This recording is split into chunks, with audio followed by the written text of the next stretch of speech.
Hello class 10th।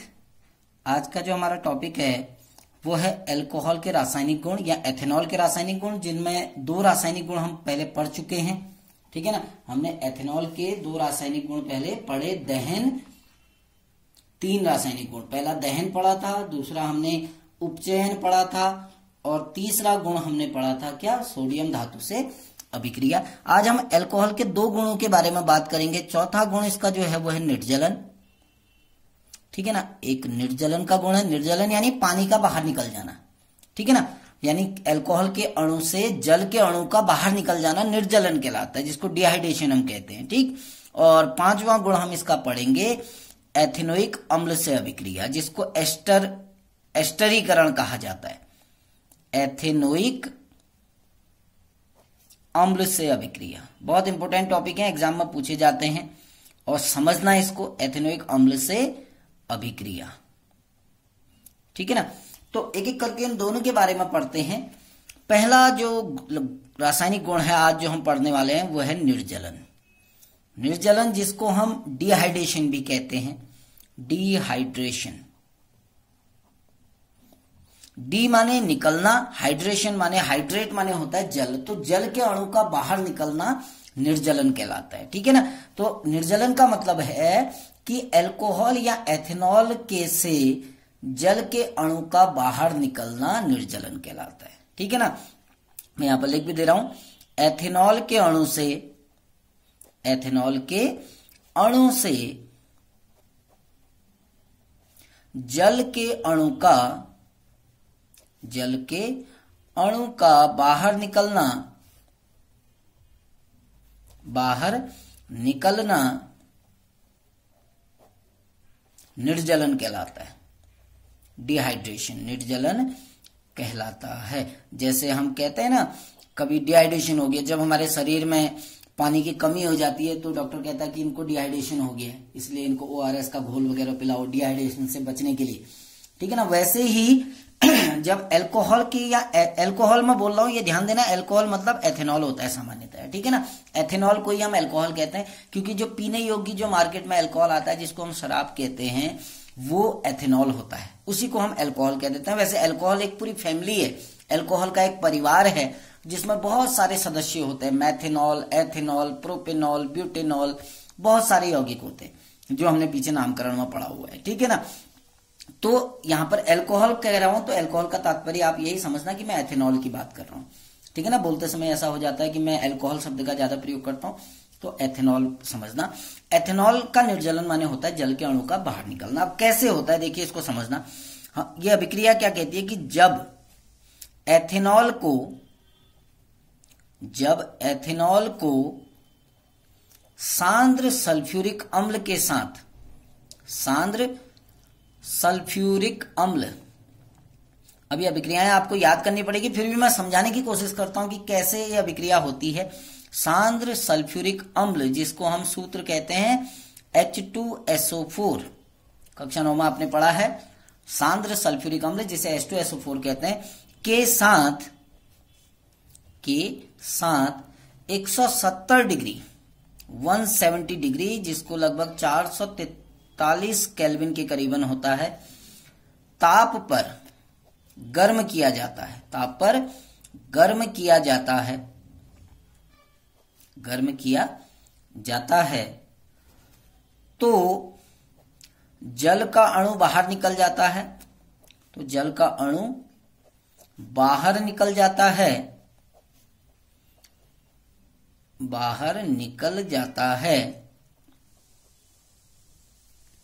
वो ethene का निर्माण होता है। एथीन का निर्माण होता है। अब कैसे देखो, अब ये समझना, कभी एग्जाम में ऐसे पूछा जाता है कि क्या होता है जब एथेनॉल को सांद्र सल्फ्यूरिक अम्ल के साथ गर्म करते हैं। सांद्र सल्फ्यूरिक अम्ल को कभी कभी बुकों में ऐसा लिखा रहता है, उसको लिखा रहता है तेजाब। ठीक है ना, तो अम्ल जो है वो सामान्यतया ज्वलनशील होता है, जला देता है, तो अम्ल को ही हम क्या नाम देते हैं, तेजाब कहते हैं। तो अगर आपको एग्जाम में पूछा जाए कि जब एथेनॉल को तेजाब के साथ गर्म करते हैं तो क्या होता है, तो समझ जाना है कि सल्फ्यूरिक अम्ल की बात कर रहे हैं। ठीक है ना। अब कैसे, देखो अभिक्रिया होती कैसे है, पहले मैं अभिक्रिया लिख रहा हूं फिर समझाता हूं कि ये कैसे हुई होगी। एथेनॉल का सूत्र होता है CH3CH2OH, है ना। इसको हम गर्म कर रहे हैं किसके साथ, H2SO4 के साथ, सांद्र सल्फ्यूरिक अम्ल के साथ। कितने ताप पर गर्म किया, 170 डिग्री सेल्सियस ताप पर गर्म किया। तो इसमें से एक जल का अणु बाहर हो गया, ये मैंने पहले लिख दिया प्लस H2O, ये जल का अणु बाहर हो गया और हमारे पास क्या बच जाता है, CH2 डबल बॉन्ड CH2, जिसको हम कहते हैं एथीन। अब ये बनी कैसे है, देखो समझना इसको कि ये बनी कैसे। मैं इसको थोड़ा ओपन करके लिख रहा हूं, समझाने की कोशिश कर रहा हूं, आप समझ जाओ ताकि इजी याद ना करना पड़े आपको, ठीक है ना। तो मैं इसको ओपन करके लिख रहा हूं, ये 3 हाइड्रोजन जुड़े हैं कार्बन से, तो ये क्या कहलाया, CH3 सिंगल बॉन्ड, ये वाला। दूसरे कार्बन से कितने हाइड्रोजन जुड़े हैं, 2, एक ऊपर एक नीचे, फिर क्या है आपका O और H, ठीक है ना। तो इसको समझने के लिए आप क्या करना कि ये जो पहला कार्बन है इससे OH समूह बाहर निकलेगा पूरा OH, और जो दूसरा कार्बन है इससे क्या निकल गया, H, ठीक है ना। यहां से क्या निकल गया, H, और यहां से क्या निकल गया, पहले कार्बन से OH निकला, दूसरे कार्बन से क्या निकल गया, H। हमने इसको गर्म किया किसके साथ, H2SO4 के साथ 170 डिग्री सेल्सियस ताप पे गर्म किया ना। अब क्या निकल गया, H और OH। अब कितने जो बाहर निकल रहे हैं, देखिए आप समझना, बाहर क्या निकला, एक H निकला और एक OH। कितने H हैं इसमें, 2 H का मतलब H2, एक O है तो O, तो बाहर क्या हो गया आपका H2O, बाहर हो गया ना, H2O बाहर हो गया। अब बचा क्या, देखो CH2, और यहां भी क्या बचा, C के साथ यहां क्या बच गए, 2H, यहां भी C के साथ क्या बच गए, 2H। तो हमारा यौगिक क्या बन गया, CH2 डबल बॉन्ड CH2, ये कहलाता है, इसको नाम देते हैं एथीन, इसका नाम होता है एथीन, ठीक है ना। तो जो सांद्र सल्फ्यूरिक अम्ल होता है वो जल को खींच लेता है, पानी को पूरी तरह क्या करता है, खींच लेता है। तो इसमें से एक जल का अणु बाहर निकल गया और क्या बन गया आपका, एथीन बन गई। अगला रासायनिक गुण है 5वां, एथेनोइक अम्ल से अभिक्रिया, यानी जो एथेनॉल है उसकी हम एथेनोइक अम्ल से अभिक्रिया कर रहे हैं, और यह अभिक्रिया कहलाती है एस्टरीकरण अभिक्रिया, क्योंकि इसमें एस्टर का निर्माण होता है, एस्टर का निर्माण होता है, इसलिए इसको हम एस्टरीकरण अभिक्रिया कहते हैं, ठीक है ना। एस्टर क्या है, एक सुगंधित पदार्थ होता है, ठीक है ना। अगर कहीं पर आप इस अभिक्रिया को संपन्न करा रहे हो प्रयोगशाला में, तो बाहर से आने वाला व्यक्ति आपको बता देगा कि आप एस्टर का निर्माण कर रहे हैं, क्योंकि इसकी एक बहुत अच्छी गंध आती है, सुगंधित पदार्थ है एस्टर। और जहां पर एस्टर का निर्माण होता है, यानी जब एथेनोइक अम्ल और एथेनॉल मिलकर एस्टर का निर्माण करते हैं, उसको हम एस्टरीकरण अभिक्रिया कहते हैं, ठीक है ना। जब आप क्लास 11th या 12th में जब आप लैब में जाएंगे तो वहां पर आप इस एक्सपेरिमेंट को कर सकते हैं, क्योंकि लैब में आपका एथेनॉल भी होता है और एथेनोइक अम्ल भी होता है, सल्फ्यूरिक अम्ल भी होता है, ठीक है ना। तो तीनों का प्रयोग करके हम इसका प्रयोग बना सकते हैं इसको, ठीक। तो एथेनॉल क्या करता है, मैं इसकी अभिक्रिया लिख रहा हूं, जब सांद्र सल्फ्यूरिक अम्ल यानी H2SO4, मैं शॉर्ट में लिख रहा हूं, जब सांद्र H2SO4 की उपस्थिति में एथेनॉल एथेनोइक अम्ल से क्रिया करता है, एथेनोइक अम्ल से क्रिया करता है,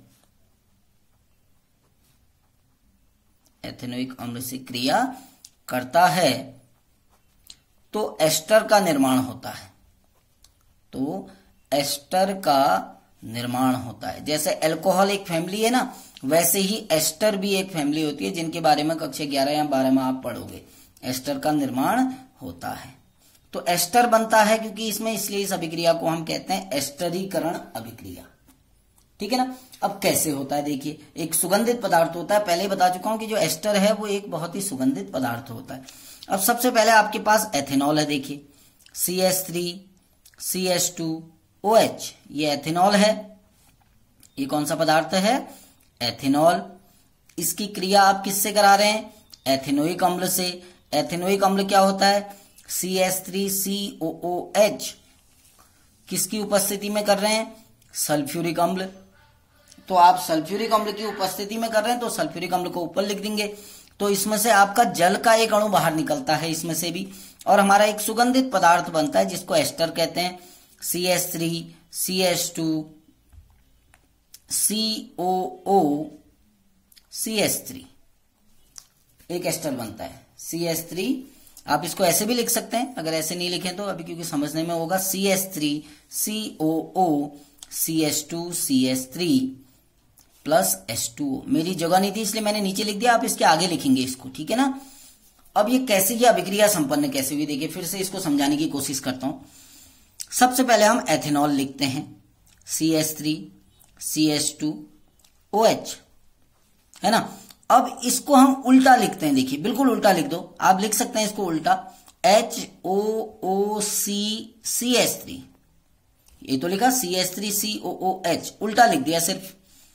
उपस्थिति किसकी हो रही है? H2SO4 की। अब ये ध्यान देना, यहां से एक जल का अणु बाहर निकलता है। देखिए मैं इसको ब्रैकेट में रख रहा हूं, इसको एक डब्बे के अंदर बंद कर रहा हूं। एक H निकला और एक OH निकला, तो बाहर क्या हो गया? H2O बाहर हो गया ना। H और OH H2O बाहर हो गया। जो बच गया उसको जोड़ दो वैसे ही, इसको सेम ऐसे ही जोड़ दो। यहां से शुरू करते हैं, क्या बना? CH3, फिर क्या है? C, फिर क्या है? OO, फिर क्या है? CH2 और अंत में क्या है? CH3। तो ये एस्टर कहलाता है, ठीक है ना। और इस एस्टर का नाम है एथिल एथेनोएट। नाम आप लिखना, एथिल एथेनोएट, इसका नाम है एथिल एथेनोएट।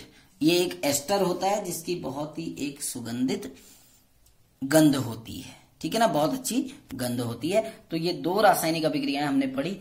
कल हम एथिल अल्कोहल के उपयोग और अल्कोहल पीने के हानिकारक क्या प्रभाव होते हैं उनके बारे में बात करेंगे। Thank you.